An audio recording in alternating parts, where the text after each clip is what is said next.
Olá, meu nome é Cátia Miranda, sou nutricionista clínica, trabalho na área integrativa e funcional e esta semana venho-te falar sobre um termo psicobióticos. Já ouviste falar? Sabes o que significa? Mesmo que não saibas, por isso também estou aqui para partilhar contigo esta informação. Certamente podes não ter ouvido falar em psicobióticos, mas já ouviste falar em microbiota, microbioma. Então vamos distinguir aqui um bocadinho o que são estes termos, não é? Então vou começar por te explicar o que é microbiota. Microbiota é um conjunto de micro-organismos que inclui não só as bactérias boas e más, más, digamos, patogénicas que existem no nosso intestino, assim como fungos, vírus e outros micro-organismos.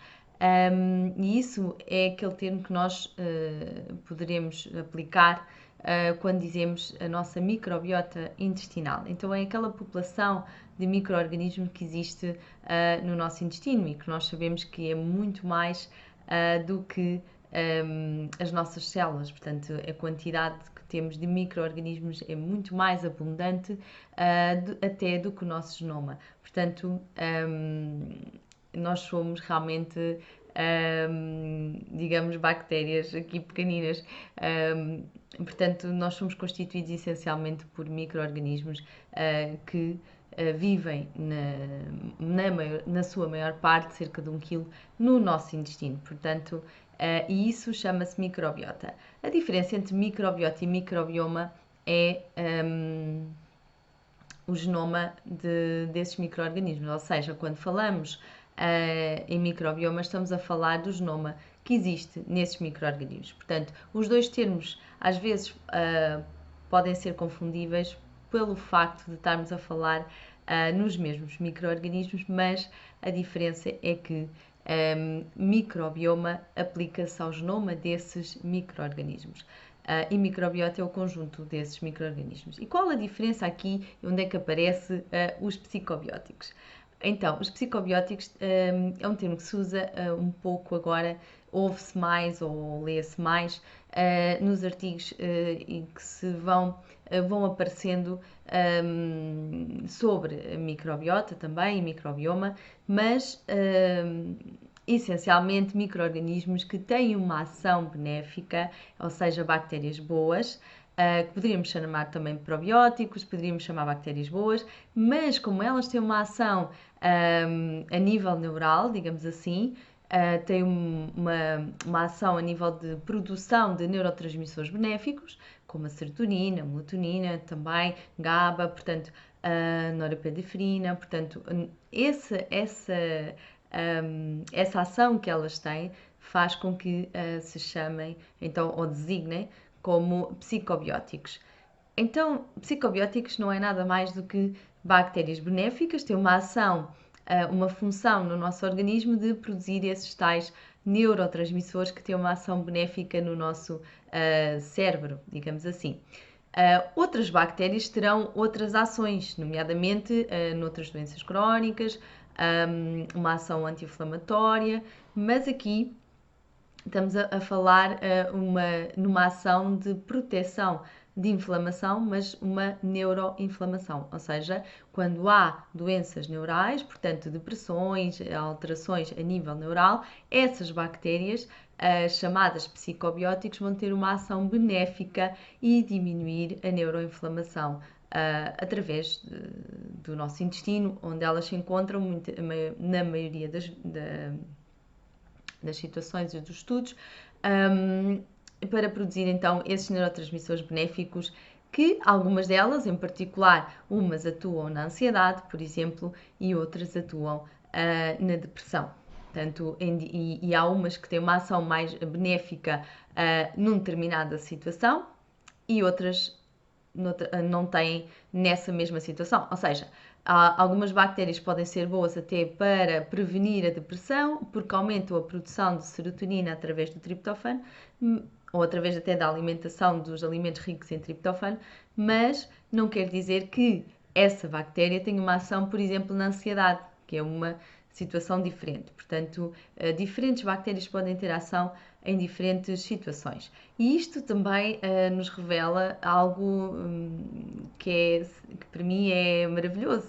Como é que estas bactérias poderiam, o que é que elas podem fazer algo mais por nós, não é? Porque se elas têm uma ação benéfica a este nível, e os estudos estão-se a desenvolver cada vez mais, e já se fala também de bactérias no sangue, portanto, uma vez em conversa falei isto com um colega, e porque achava, se calhar, se existe assim a maior parte de seres vivos, de bactérias no nosso intestino, eu acho que no sangue também, quando vamos analisar, e como temos bactérias na pele também, haverá certamente aqui uma ação e que elas estão também no nosso sistema sanguíneo. Portanto, e de facto existe e já começa a haver estudos nessa área. Não estou muito dentro do que se fala ainda, mas vou acompanhando e depois também quando tiver novidades vou partilhar com vocês. Mas de facto esta ação benéfica destas bactérias em particular nestas disfunções neurais poderão ter quase aqui um efeito de, não gosto de chamar medicamento, antibiótico, porque são termos completamente diferentes. Estamos a falar de uma ação fisiológica, de algo que o nosso corpo, através do nutriente ou através dos alimentos que contêm esses nutrientes, vão beneficiar essas bactérias. E essas mesmas bactérias vão produzir esses neurotransmissores, portanto é algo fisiológico, não comparável com o medicamento, só se dissermos a frase do célebre Aristóteles, não é? Que faça do seu medicamento o seu alimento, e aqui faz todo o sentido. Agora imaginem onde a ciência pode chegar e poderíamos prevenir tantas situações em vez de avançar logo para medicações muito fortes, como existe neste tipo de situações, de depressões crónicas e outras situações similares, não é? Portanto, é algo que eu acho extraordinário e que se deve continuar a estudar.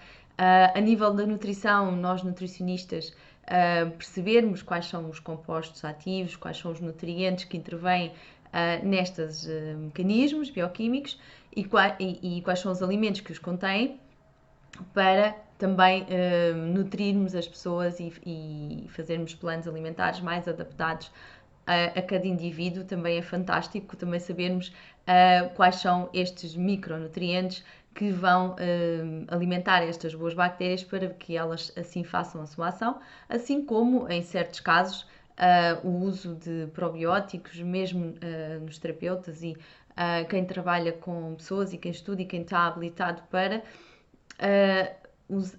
usar e aconselhar probióticos que sejam seguros e que tenham determinadas estirpes. Claro que o ideal é termos uma grande variedade de estirpes no nosso intestino, até porque nós não nascemos estéreis, não é?